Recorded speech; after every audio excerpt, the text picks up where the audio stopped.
Secure Act 2.0 was passed at the end of the year last year. It was part of that incredulous $1.7 trillion bill. And it has a lot of provisions in it, but I think that some are more important for individuals than others, and thought that would be good to just kind of explore. Obviously, I think one for a lot of folks that will have effects.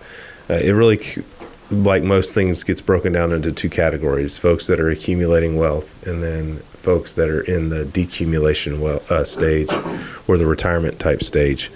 Obviously, for retirement aged folks, changes to the required minimum distributions is material, and that it's going to increase from the current 72.5, which came into effect with the Secure Act, the original one, the 1.0, and it will increase up to 73 before 2033, and then to 75 for folks that are 74 after that date. So doesn't affect folks that are in that retirement age immediately today, but it's going to affect planning as we look ahead 10 years. So people who are sitting there in their late 50s and early 60s, that's going to matter. Certainly folks in their early 60s, their birth date's going to matter in terms of what age that they have to start. And so I thought that was one piece that from a planning perspective is going to matter. And so for folks who don't necessarily want to take money out, and just as a quick refresher, the RMD, the required minimum distribution, is the government's way of getting their tax money before you die, right? And so by increasing this, I think they're admitting what we already know, which is people are living longer. And also it's just a way to help give people a chance to have a more secure retirement by being able to save longer. So 3 things that I think would affect pre-retirement people that I like. 1, starting in 2024, employers can match employee student loan payments with matching payments to their retirement account. So that's kind of a big deal, because whatever an employee paid on a student loan, an employer can take that equivalent amount and put it into a retirement account.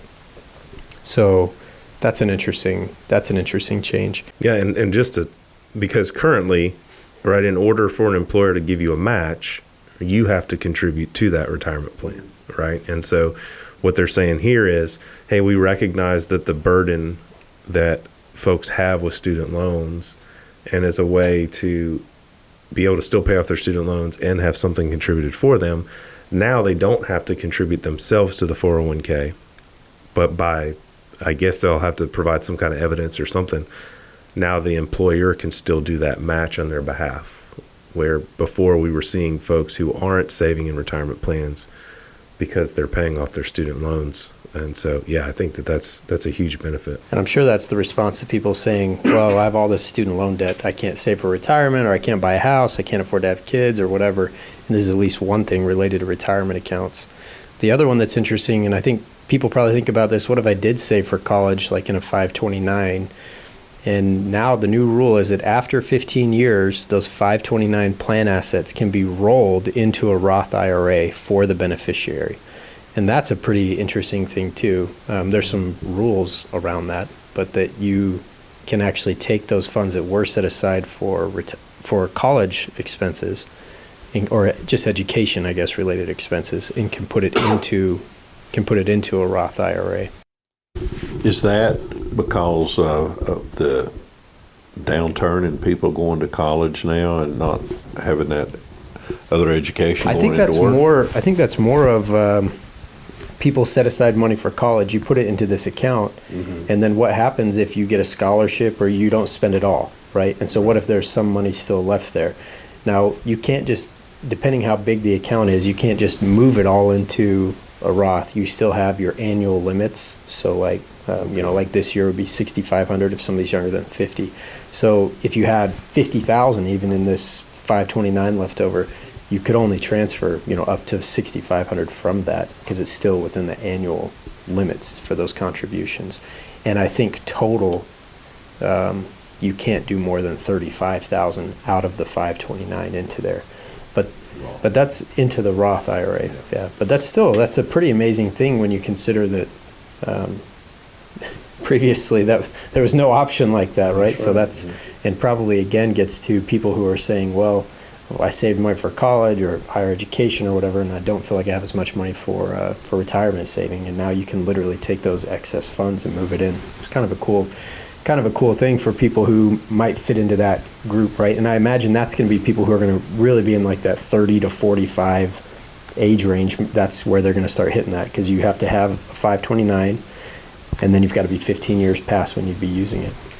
And so the other strategy is start one today, regardless. Put $1 in there, because there's, at least from the guidance that we've seen so far, there's not a minimum amount that you have to put in there to get the clock starting.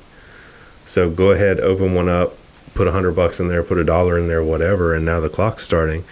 Even if you don't have children, you can make yourself the beneficiary. And the other thing, which I'll be curious to see if they come out with more guidance, but nothing stops you from changing the beneficiary to yourself. So let's say that you've got a 529 for your kid, they don't use it, you've got some money left over there. Changing the beneficiary as the rules are currently written and interpreted does not start the 15-year clock over. So you could technically change it back to yourself as a beneficiary, or change it to yourself as the beneficiary and put it into your own Roth. It can be another planning tool for yourself. And I'm curious if the income rules will apply. I haven't seen if there's details that say that, because right now They don't there's apply. income rules to be able to contribute to a Roth There's IRA. not income But rules here. So this is almost creates like another backdoor Roth contribution, That's because right. now regardless of your income level, you put the money into a 529 plan. The downside is you got to wait to 15 years, but it's growing tax deferred the same way. Right. So it's really no different. and then you just make the transfer. So it's a delayed backdoor Roth. I That's guess. right. So, and it's from the start of it. So that's the reason you're saying to start the clock now. Absolutely. And so go ahead and get something in that starts the clock ticking for the That's 15 right. years. Because see, there's the limitations on per year into the Roth. No telling how high that dollar amount will be 15 years plus from now. But let's do some, a little bit further. If you're a married couple, you can change the beneficiary twice and put $35,000 into each Roth IRA, right, for each spouse, right? And so there's a lot of ways to tackle that. But I think too, because I get clients regularly that say, well, what if my kid never goes to college, right? Now, the 529 has expanded in what it can be used for, right? Just a few years ago, it was changed where K through 12 expenses could be included. It was also 4-year, 2-year trade school, community college. It didn't just have to be a 4-year school, which is kind of what people think about. So all of that, the one concern still that people had was, okay, well, what if my kid decides to grow up and be a rock star, right? And they don't do any kind of higher education. This will address that as well. And it's prudent to at least have something set up, even minimally, just to have flexibility as another planning tool. So as Chris said, that 30 to 45-year-old that may or may not have kids, may or may not ever want to have kids, get the clock starting so that you've got another planning tool, another arrow in your quiver when you're helping clients with where to get money and how to get money. How did they come up with a 15-year? Because, typically the child's 17 before they go off to college or anything. And I would have thought they would have waited 22, 24 years to determine they're not going to college to be able to change that. What was the significance of 15 years? I don't know. Unless people don't start. A lot of people I wouldn't think start at birth saving for kids' college. There's probably some type of planning there to ensure that it is an education first account. That's probably why they have a 15-year rule, because otherwise, because it does basically open the door to be a backdoor Roth, then that immediately becomes a financial planning tool where you just go to clients who are not eligible to contribute to a Roth and say, just put it in a 529 and we'll roll it straight into this Roth IRA the next minute. So it's probably a way to ensure it's education first focused.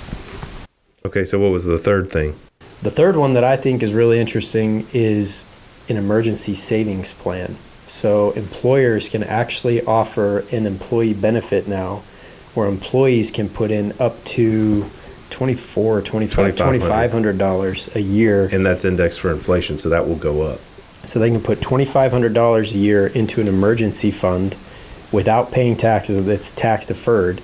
And then you can make up to 4 withdrawals a year. The first 4 have no taxes or penalties on them if it's for some type of an emergency. And then the other really amazing thing is employers can match that.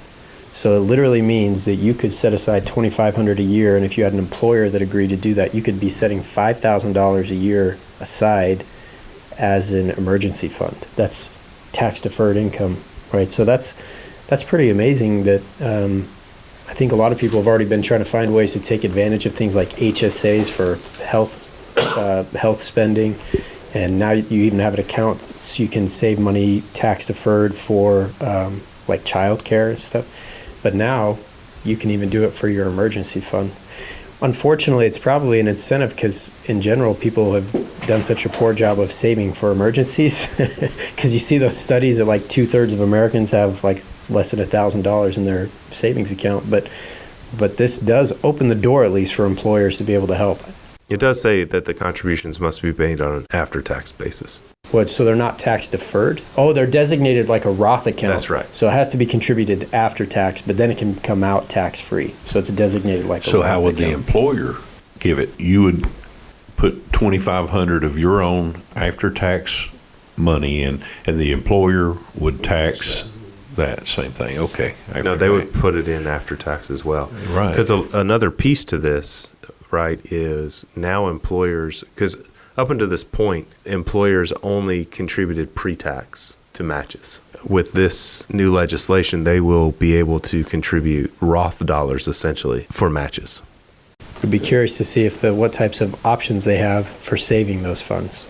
Yeah, Especially you're talking about the emergency. In the emergency fund, especially because it has a Roth option, and if there's rules, which I don't know, if there's rules associated with it, that it has to be used within a certain time period. If it's after tax and not Roth, which is what it looks like it is, then my guess is it'll be treated the same way as the after tax bucket is currently, which is you put it in after tax, but any growth would be taxed like ordinary income.